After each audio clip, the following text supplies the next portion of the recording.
What if the most heinous acts of the ancient world are not relics of the past, but are instead reflected in our modern systems, demanding a different kind of sacrifice?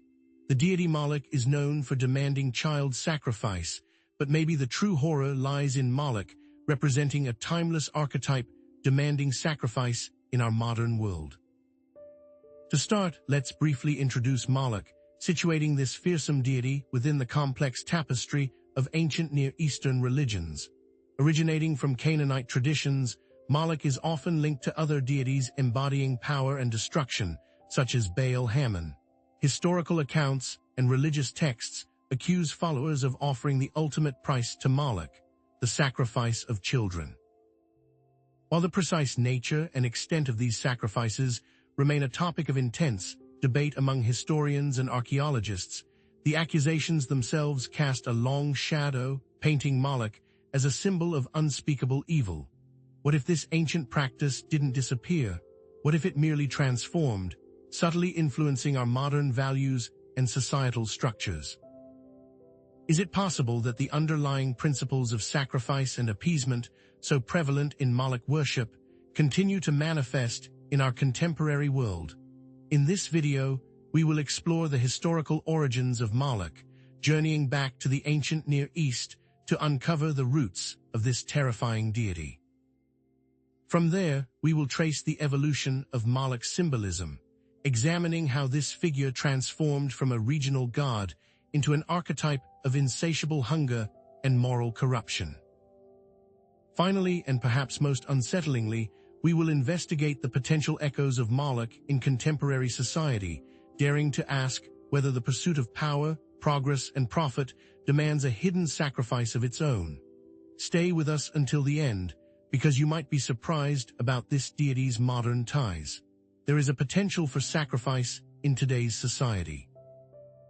Now that we have established Moloch's historical context, the core question remains: does the underlying ideology of sacrificing the innocent persist in modern society's relentless pursuit of power, progress, and profit? Are there systems in today's world that, perhaps unknowingly, mirror these ancient sacrificial practices? This is not about literal child sacrifice, but what if it is about sacrificing vulnerable populations on the altar of economic growth, or sacrificing environmental sustainability for short-term gains? As you may have guessed, the idea of modern Moloch worship may seem far-fetched or conspiratorial, and it's important to approach such claims with a healthy dose of skepticism. It is important to note that these are just theories. However, we cannot ignore the broader human tendencies that have historically fueled such practices. The insatiable pursuit of power, the justification of violence in the name of progress, and the scapegoating of vulnerable populations are all recurring themes throughout history, and they echo the dark undercurrents of Moloch worship. It is essential that values are important, but these values must be challenged. So, let's dive in, starting with the ancient origins of Moloch and the historical context of child sacrifice.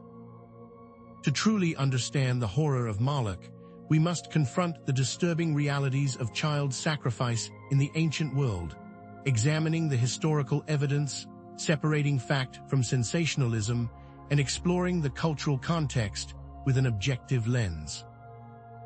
Approaching this topic academically is crucial because it allows us to find the truth about these practices, avoiding the pitfalls of bias and sensationalism.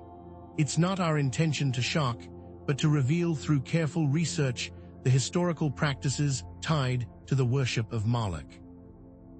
What was once whispered in shadows must now be brought into the light, not to titillate, but to illuminate the roots of this dark deity.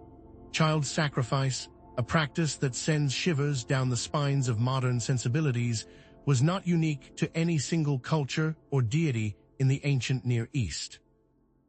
While the accusations against Moloch are particularly gruesome, similar rituals and beliefs existed among various cultures, reflecting a desperate desire to appease powerful forces, ensure fertility, or avert impending disaster.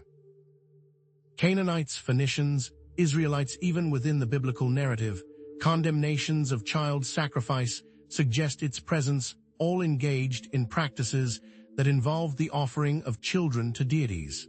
Specific cultural practices varied geographically.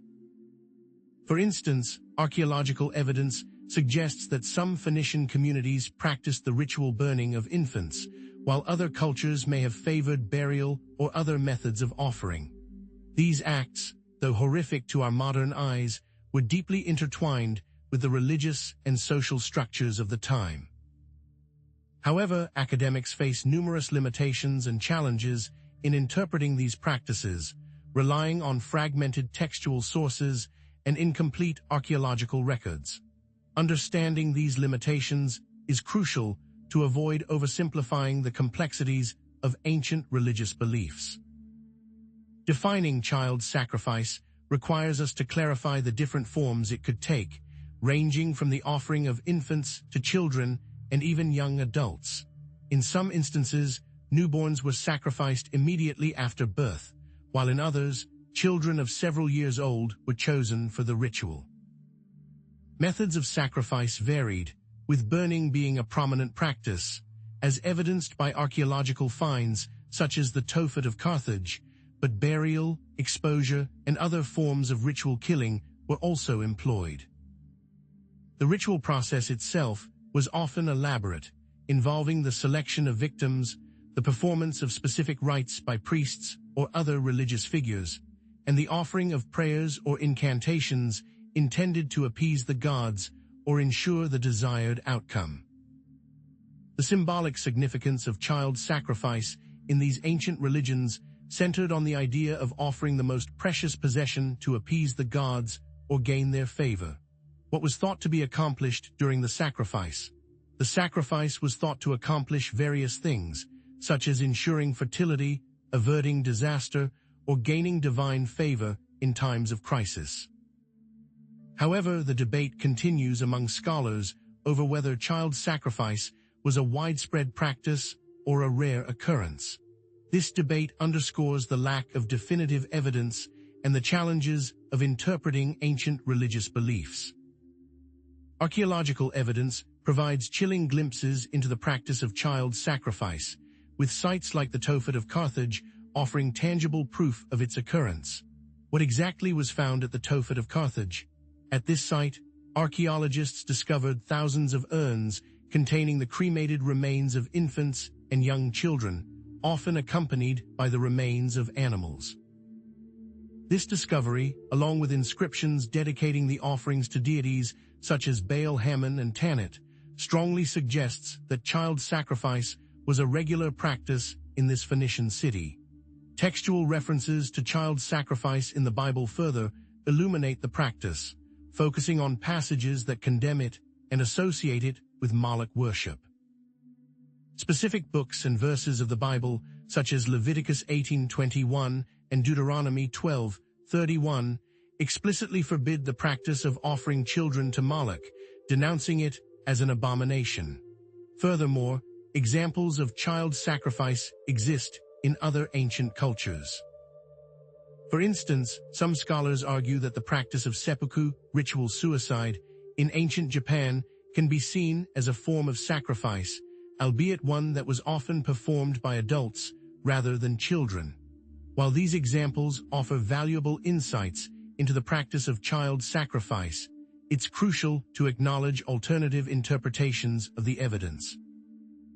The main counter-argument is that some infant remains may have been the result of natural deaths or miscarriages rather than intentional sacrifice, and that the archaeological evidence may be misinterpreted. Analyzing the potential motivations behind child sacrifice requires us to consider a complex interplay of factors, including religious beliefs, social structures, and economic pressures. How do these factors relate?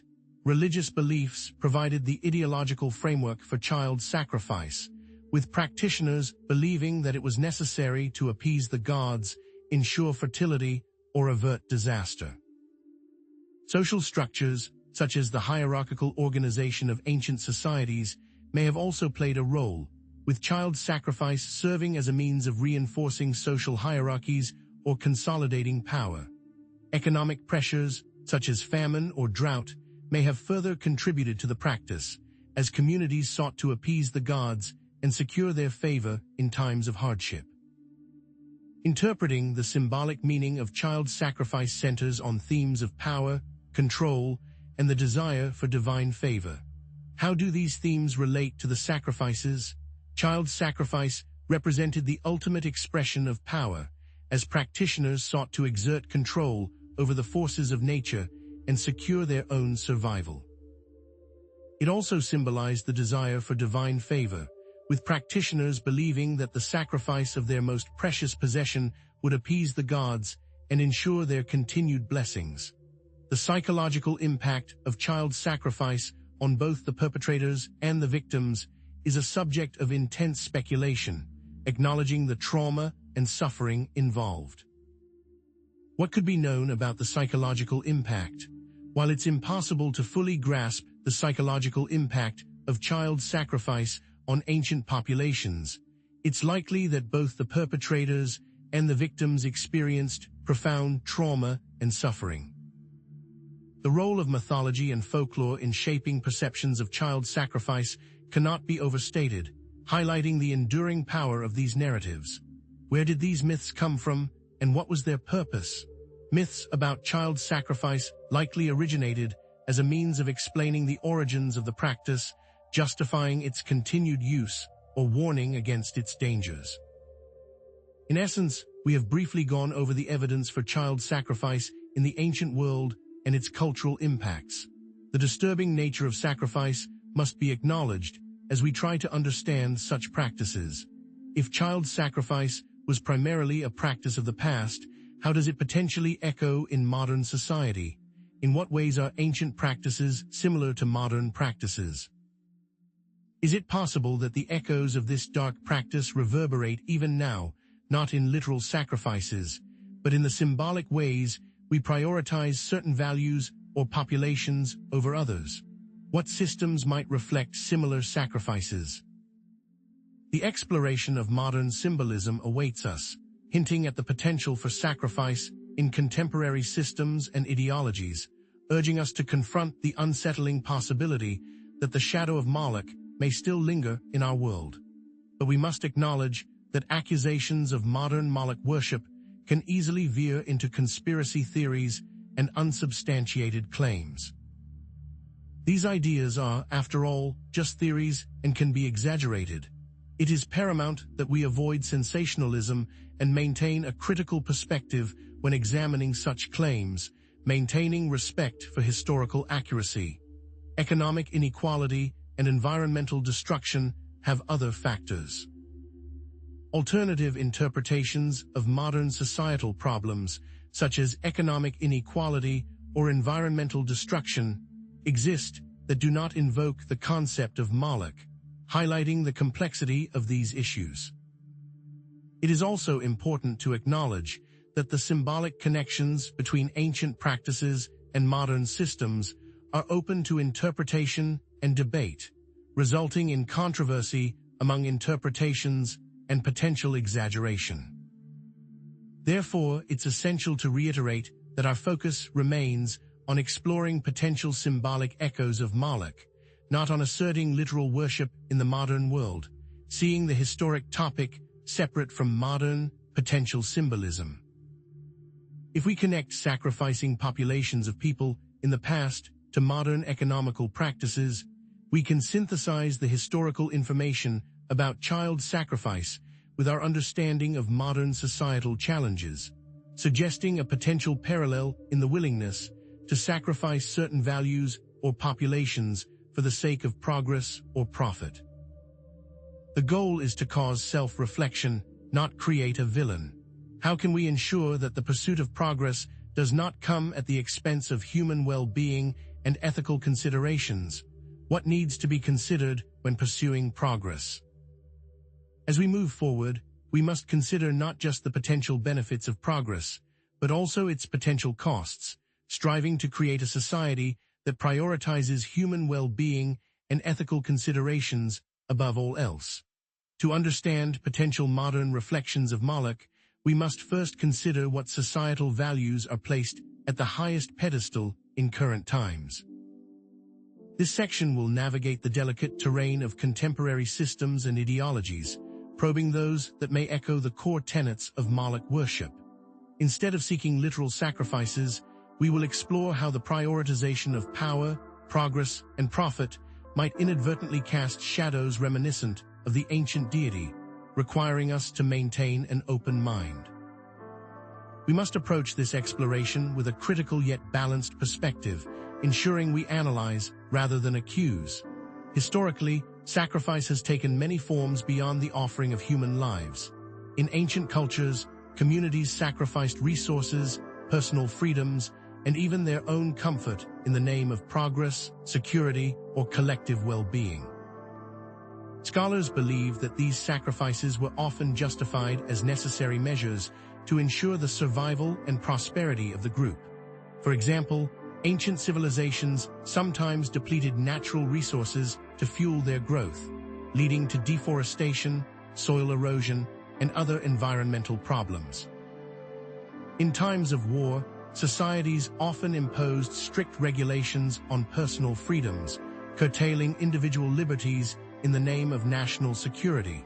But what about societal practices? These historical justifications often caused harm to individuals or groups, effectively turning them into sacrificial victims for the perceived benefit of the larger community, making them a part of a necessary evil to achieve a greater good, echoing what we are talking about. This historical backdrop provides a crucial foundation for understanding how the value of progress and sacrifice can become intertwined. Let us define modern Moloch worship symbolically, emphasizing that this is not a literal reenactment of ancient rituals involving child sacrifice. Instead, we are using the term to describe modern systems and ideologies that might represent a similar prioritization of profit, progress, or power over human well-being, effectively creating what could be termed a sacrifice zone. These systems often operate under the guise of benefiting society as a whole, but their pursuit of specific goals can come at the expense of certain groups or values. In other words, these are metaphorical sacrifices rather than literal ones. What are these sacrifices? They are sacrifices of safety, time, resources, and lives in pursuit of profit, power, or control, for example. The sacrifice zone represents what must be given up or lost to achieve these goals, whether it's environmental health, worker safety, or individual freedoms. Consider, for example, the environmental degradation that often accompanies the pursuit of economic growth. Industries that prioritize profit over environmental protection may engage in practices that pollute the air, water, and soil, effectively sacrificing the health and well-being of communities living near these industrial sites. We can see that the focus is more monetary than environmental. What does this look like in practice? Factories release toxic chemicals into rivers, harming aquatic life and contaminating drinking water sources. Mining operations destroy forests and pollute watersheds, displacing communities and disrupting ecosystems. These actions are often justified in the name of creating jobs and stimulating economic activity, but they come at a significant cost to the environment and the people who depend on it, raising the question, are we valuing monetary gain over the health and safety of our people? The prioritization of economic growth can also come at the expense of worker well-being. Industries with unsafe working conditions or low wages may prioritize profit over the health and safety of their employees, effectively sacrificing their well-being for the sake of economic gain. Companies may cut corners on safety regulations, leading to workplace accidents, injuries, and even fatalities. They may also pay workers low wages and deny them benefits, trapping them in a cycle of poverty and exploitation. These practices are often justified in the name of increasing productivity and reducing costs, but they take a heavy toll on the workers who are directly affected. The value of the economy is then increased against the well-being of the workers who contribute to that economy. The potential for sacrificing individual freedoms in the name of national security presents another disturbing parallel. In times of perceived crisis, governments may implement surveillance programs, restrict civil liberties, and engage in other actions that erode individual freedoms, all in the name of protecting the nation from threats. But how does this look on a smaller scale? Law enforcement agencies may monitor citizens' communications, conduct warrantless searches, and detain individuals without due process. These actions are often justified in the name of preventing terrorism or maintaining order, but they can also be used to suppress dissent, silence critics, and erode the foundations of a free and democratic society, presenting the question of national security against individual freedoms. Consumer culture, with its relentless promotion of endless consumption, also contributes to this pattern. The constant demand for new products and services requires the perpetual sacrifice of resources and energy. What comes with consumer culture? We see massive amounts of waste, pollution, and environmental degradation. Products are often designed to be disposable, encouraging consumers to constantly replace them with newer models, and this fuels a cycle of resource extraction, manufacturing, and disposal that depletes natural resources, pollutes the environment, and contributes to climate change, perpetuating a modern need for resources. Each of these examples should be approached cautiously and speculatively, emphasizing the potential symbolic connections rather than asserting definitive proof of modern Moloch worship. These are ideas, not claims. The intent here is not to create an enemy, but to reflect on our own values. What can we learn about ourselves when observing these potential symbolic connections? Analyzing the potential motivations behind these modern sacrifices, we can link them to the same underlying desires for control, power, and appeasement that drove ancient Moloch worship. Just as ancient communities sought to appease the gods and secure their favor through sacrifice, modern societies may be driven by a desire to control their environment, accumulate wealth, and maintain their power and status. What is the meaning of this? The symbolic meaning of prioritizing economic growth over environmental protection, for example, could represent a willingness to sacrifice the natural world for the sake of material gain, similar to how ancient cultures may have sacrificed children to appease Moloch and ensure fertility. The psychological factors are what make the modern sacrifices so nefarious. The desire for social status, the fear of economic instability, and the unwavering belief in progress at all costs are just some of the factors. The role of propaganda and marketing also shape our perceptions of modern sacrifices. Certain values and priorities are promoted while others are suppressed, often through sophisticated techniques of persuasion and manipulation. What values are amplified? Consumerism, materialism, and the pursuit of individual success are constantly promoted, while values such as environmental stewardship, social justice, and community well-being are often marginalized or ignored. This manipulation is a modern demon at play, whispering in the crowd that bends minds. However, this is not the whole story. It's essential to consider alternative, more rational explanations for these modern phenomena that do not involve the concept of Moloch. Environmental degradation, economic inequality, and the erosion of individual liberties are complex issues with multiple contributing factors. What other elements are at play? Market forces, technological advancements, political ideologies, and a host of other factors all play a role in shaping these phenomena. Attributing them solely to a conscious desire to emulate ancient Moloch worship would be an oversimplification. It is important to allow for different interpretations of these potential connections. Despite these counterarguments, it's essential to reiterate that our focus remains on exploring potential symbolic echoes of Moloch, not on asserting literal worship in the modern world. But what are we really trying to connect? We can synthesize the historical information about Moloch worship with our understanding of modern societal challenges, suggesting that the underlying human tendencies towards power, control, and sacrifice may be enduring. it must be stated that the goal is not to demonize modern society, but to encourage critical self-reflection on its values and priorities. How can we ensure that the pursuit of progress and prosperity does not inadvertently lead us to sacrifice our values, our environment, or our fellow human beings? This complex question leads us to consider another, perhaps even more disturbing possibility, that the God we're really worshipping today isn't some ancient demon, but something far more insidious and much closer to home. What could that be? That brings us to the central question. If the God we're really worshipping isn't some ancient demon, then what could it be? Let us now delve into the potential symbolic presence of Moloch in modern society through the disturbing example of the opioid crisis, understanding that societies often make sacrifices in the name of progress or stability. This section will explore societal practices that may unknowingly mirror ancient sacrificial patterns. It's crucial to approach this sensitive topic with empathy, acknowledging the human suffering involved, while maintaining a critical and analytical perspective that seeks understanding rather than accusation.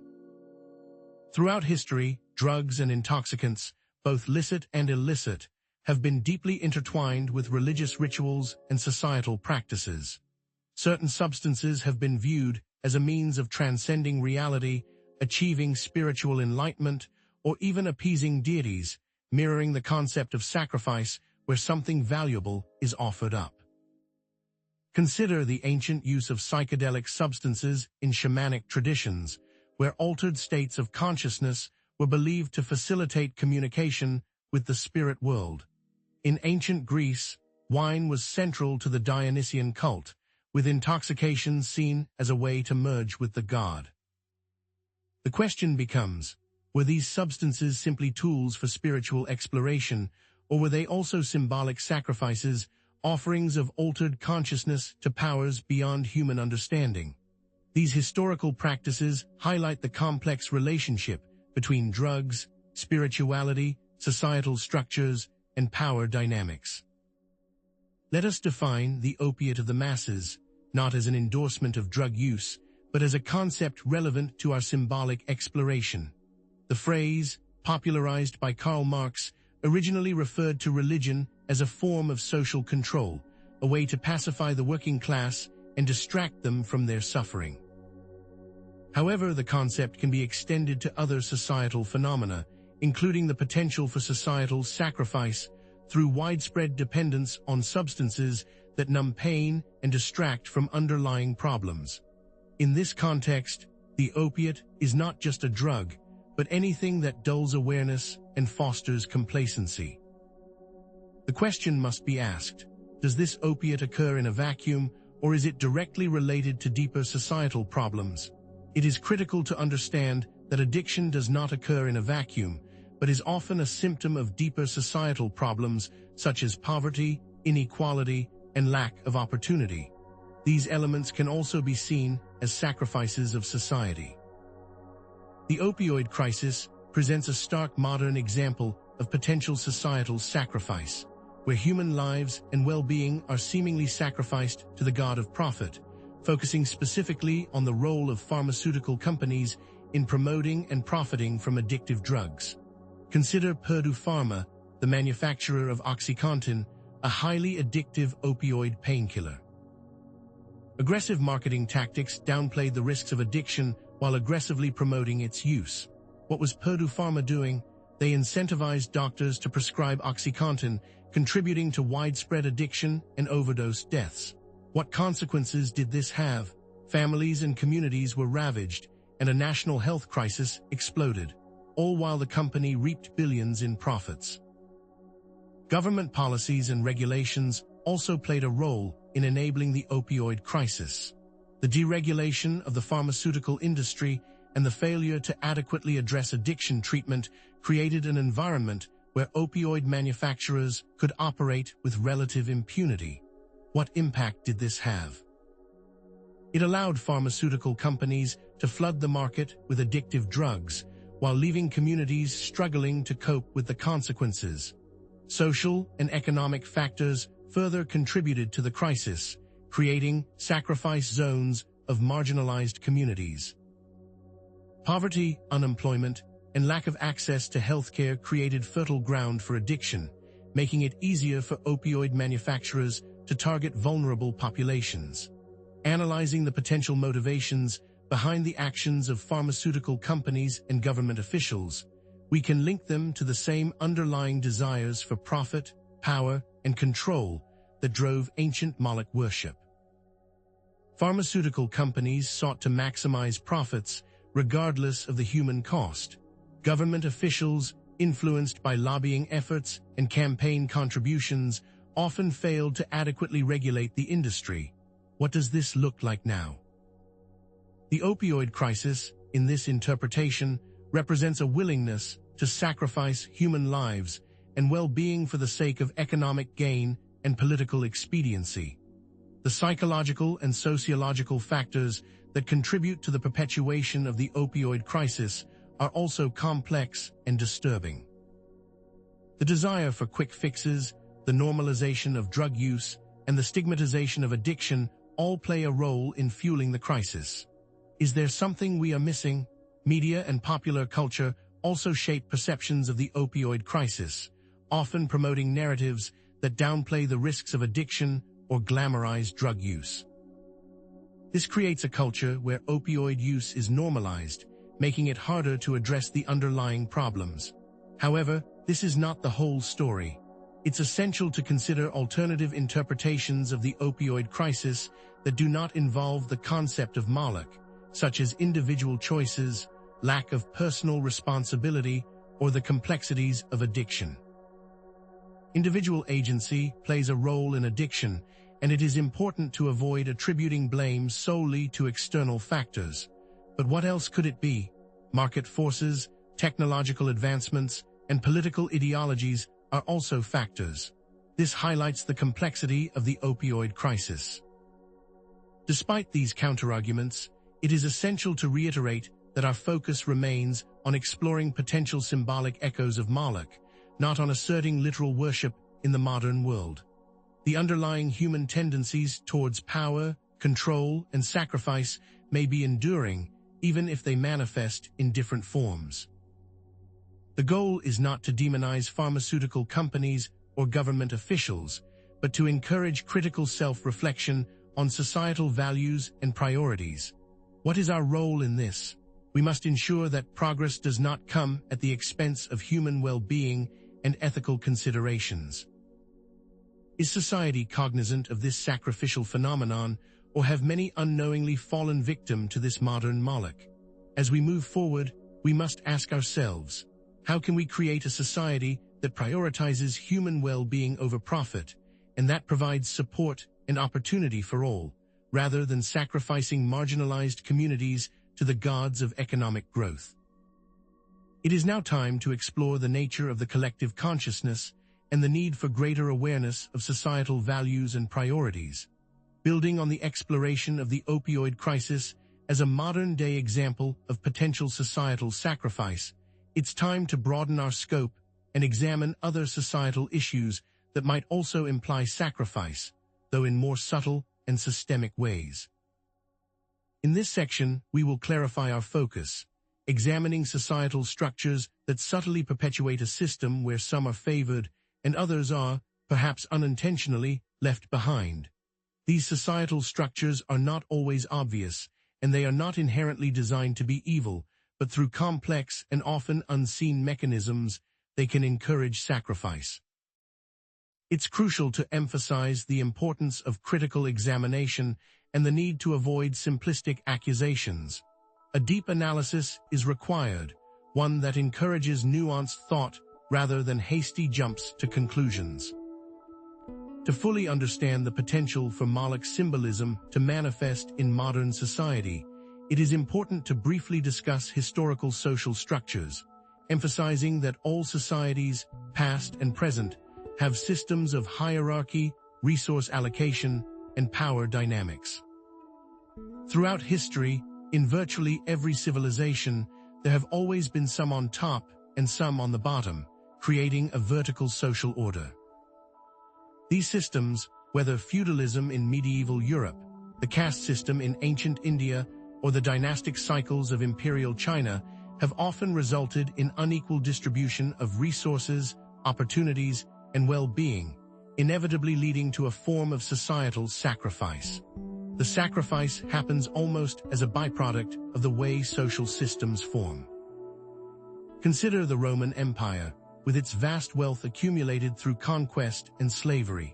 The opulent lifestyles of the patrician class were directly supported by the exploitation of enslaved people and the economic marginalization of the plebeians. The construction of monumental structures, like the Colosseum, was achieved through immense human suffering. What price was paid? The glory of Rome was built upon the backs of countless individuals whose lives were effectively sacrificed to the empire's ambition. Consider also the French aristocracy before the French Revolution, indulging in extravagant luxury while the peasantry starved under heavy taxation and feudal obligations. These historical examples are extreme, but they highlight a recurring pattern. Societal systems often create conditions where the well-being of some is prioritized at the expense of others, echoes that still resonate in modern society. Let us define systemic sacrifice as a process where societal structures unintentionally or intentionally prioritize the well-being of some at the expense of others. Well-being, in this context, encompasses not only physical health and material comfort, but also access to opportunities, education, justice, and social mobility.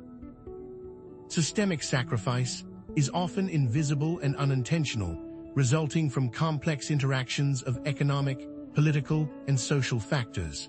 It is not always the result of a conscious decision to harm others, but rather an emergent property of systems designed to achieve other goals, such as economic growth or national security. Crucially, systemic sacrifice differs from intentional sacrifice by its lack of malicious intent, although the effects on marginalized populations are still demonstrably present, a critical point to remember. Wealth disparity presents a compelling example of systemic sacrifice, particularly the increasing gap between the rich and the poor in modern societies. In the United States, for example, the top 1% of households hold a disproportionate share of the nation's wealth, while millions struggle to afford basic necessities like food, housing, and healthcare. What forces drive this imbalance?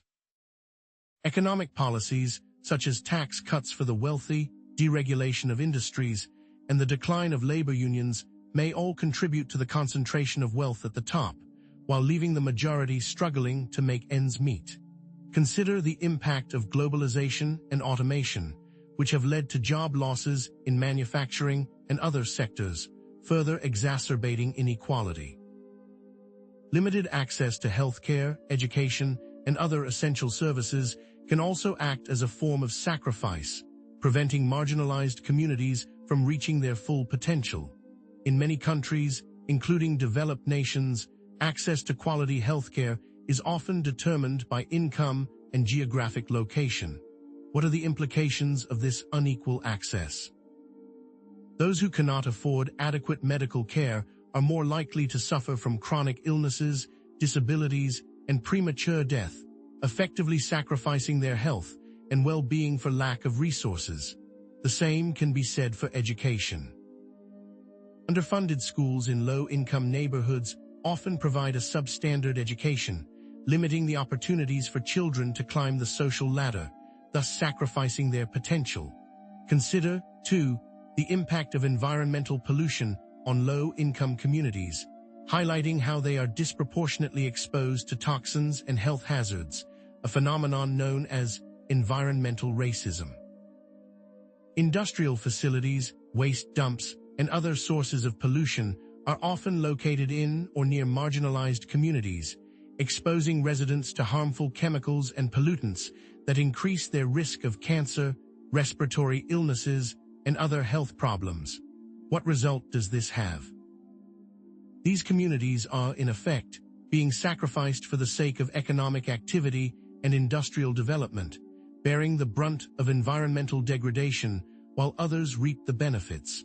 The Flint water crisis in Michigan, where predominantly black residents were exposed to lead-contaminated water, is a stark reminder of this form of systemic sacrifice. Analyzing the potential motivations behind policies that perpetuate wealth disparity, limited access to essential services, and environmental racism, we can link them to the pursuit of economic growth, political power, and the protection of vested interests. Wealth often translates to political influence, allowing the wealthy to shape policies that benefit themselves and further entrench their power. What is the deeper symbolic meaning of wealth disparity? It represents a willingness to sacrifice the well-being of the majority for the sake of economic gain for a select few, suggesting a modern-day echo of ancient sacrificial practices. The psychological and sociological factors that contribute to the perpetuation of systemic sacrifice are also complex and disturbing. The normalization of inequality, the belief in meritocracy, the idea that success is solely based on individual effort, and the lack of empathy for those less fortunate all play a role. How does this play out in our minds? When inequality becomes normalized, people may become desensitized to the suffering of others, accepting it as an inevitable part of life. The belief in meritocracy can also lead to a lack of empathy, as people may attribute poverty and hardship to individual failings rather than systemic factors. Furthermore, media and popular culture play a significant role in shaping perceptions of wealth and poverty, highlighting how certain narratives are promoted while others are suppressed. Media often celebrates the lifestyles of the rich and famous, glamorizing wealth and success while ignoring the struggles of those who are less fortunate. What are the effects of these narratives? They can create a distorted view of reality, making it harder to recognize and address the systemic factors that contribute to inequality. Conversely, narratives that challenge the status quo, such as documentaries exposing corporate greed or investigative reports on environmental injustice, may be marginalized or ignored. These examples of systemic sacrifice and their potential connections to Moloch symbolism are disturbing, and addressing such complex societal problems is a significant challenge. However, this exploration raises a crucial question: what can be done to address these challenges and create a more equitable society? As we move forward, we will explore potential solutions and the need for greater social justice and empathy, implying hope for change. Before continuing, let us consider some alternative interpretations of wealth disparity and social inequality that do not necessarily involve the concept of systemic sacrifice. One common argument is that individual choices, differences in talent and effort, or simply the impersonal forces of the market are to blame. Individual agency undoubtedly plays a role, and it is important to avoid attributing blame solely to external factors. But are these the only factors at play? Ascribing blame to any single cause or motivation is difficult, if not impossible. A multifaceted approach is needed, but even then, there may be alternative explanations. Solutions to wealth distribution and social inequality should be a joint effort. Individual responsibility, community action, and government intervention should all be considered. The symbolic connections between ancient practices and modern systems are open to interpretation and debate, and there may be other, more plausible explanations. It is essential to acknowledge that this is not a simple issue with easy answers. It is crucial to reiterate that our focus remains on exploring potential symbolic echoes of Moloch, not on asserting literal worship in the modern world. Despite the alternative viewpoints, the underlying human tendencies towards power, profit, and control may be enduring, even if they manifest in different forms. The goal is not to demonize modern society, but to encourage critical self-reflection on societal values and priorities, and to ensure that progress does not come at the expense of human well-being and ethical considerations. How can we create a society that prioritizes human well-being over profit, and that provides support and opportunity for all, rather than perpetuating systems of sacrifice that benefit a select few at the expense of the many. This line of questioning moves us to explore who is benefiting from a system of corruption. As we conclude this exploration of Moloch, a figure shrouded in both historical fact and terrifying myth, it is important to synthesize the diverse threads we've uncovered, slowing our pace to allow the weight of this knowledge to settle. We've journeyed through ancient Near Eastern religions, examined accusations of child sacrifice, and tentatively explored the potential echoes of Moloch symbolism in modern society. A grim exploration indeed. In summary, this video has explored the complex and disturbing history of Moloch, delving into the ancient cultures that may have practiced child sacrifice, while also acknowledging the limitations of the evidence and the potential for misinterpretations.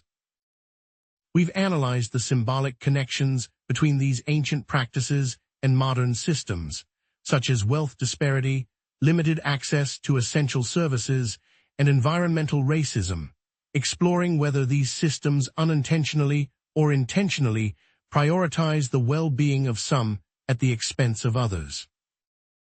We've emphasized the symbolic nature of these connections, not asserting literal worship, but rather suggesting a disturbing pattern of prioritizing power, profit, and control. But this exploration of Moloch is not merely an academic exercise in ancient history or religious studies. It speaks to larger, more profound themes that resonate deeply with the human condition, begging the question of our values and priorities. It forces us to confront uncomfortable truths about power, sacrifice, and the ethical compromises that societies often make in the name of progress, economic growth, or national security. Are we truly progressing if our systems perpetuate inequality and sacrifice the well-being of the vulnerable for the benefit of a select few? What cost are we willing to endure to maintain a system we all seem trapped in? This journey into the shadows of history and the potential echoes of ancient practices in modern society has been a disturbing one, filled with unsettling questions and challenging implications. It is crucial to remember that the exploration of such complex issues requires critical thinking, nuanced perspectives, and a willingness to confront uncomfortable truths.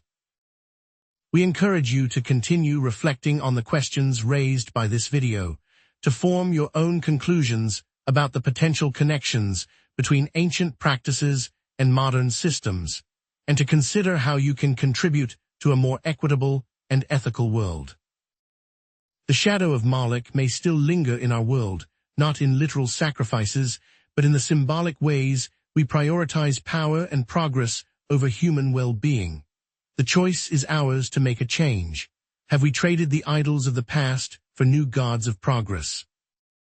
If this exploration of Moloch and its potential modern echoes has resonated with you, if you're ready to delve deeper into the hidden undercurrents of history and challenge conventional narratives, then don't hesitate to like this video, subscribe to our channel, and share it with others who are seeking forbidden knowledge.